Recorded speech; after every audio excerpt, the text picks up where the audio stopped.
ট্রাম্পের শুল্ক নীতি নিয়ে অনেক বড় বড় দেশই বর্তমানে ব্যাপক ক্ষুব্ধ। যদিও সম্প্রতি চীন ছাড়া অন্যান্য দেশের উপর থেকে শুল্ক আরোপ স্থগিত করেছেন ট্রাম্প।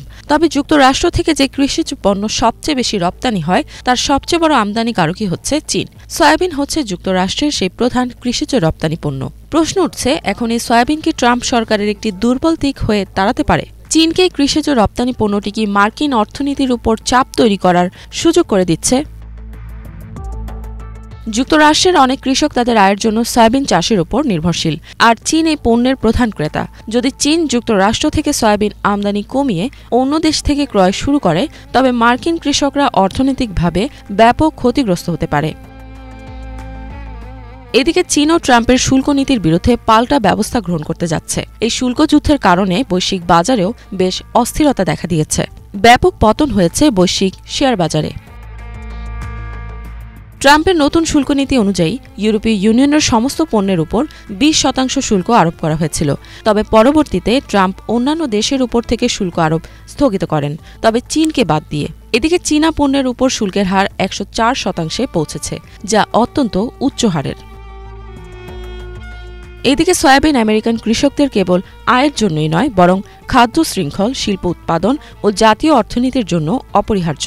কৃষকরা সরাসরি ক্ষতিগ্রস্ত হলেও এর প্রভাব শুধু সেখানেই সীমাবদ্ধ থাকবে না। কোনো কারণে উৎপাদন কমে গেলে এটি খাদ্য শৃঙ্খলের প্রতিটি স্তরে প্রভাব ফেলবে।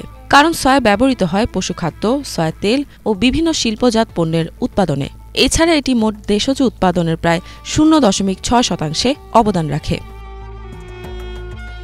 মার্কিন যুক্তরাষ্ট্রে সয়াবিনের স্থানীয় চাহিদা রয়েছে, তবে রপ্তানি এই ফসলের প্রধান সফলতার উৎস।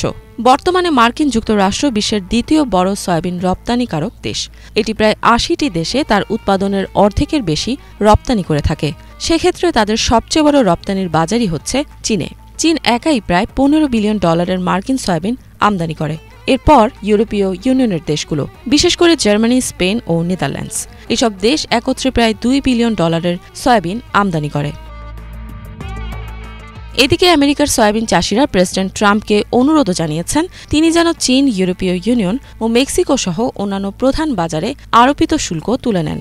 বেশিরভাগ চাষি বিশেষ করে চীনের কথাই উল্লেখ করেছেন। আমেরিকার সয়াবিন অ্যাসোসিয়েশনের প্রধান অর্থনীতিবিদ স্কট গার্ল্ড এএফপি সংবাদ সংস্থাকে জানান, 2024 সালে তাদের সয়াবিন রপ্তানির 52%ই চীন কিনেছে। তিনি আরও বলেন, চীনের মতো বৃহৎ বাজারের বিকল্প খুঁজে পাওয়া সহজ নয়। কিছু কৃষকের মতে যদি বাণিজ্য যুদ্ধ দীর্ঘস্থায়ী হয়, তাহলে তারা বেশি দিন টেকসইভাবে চলতে পারবেন না।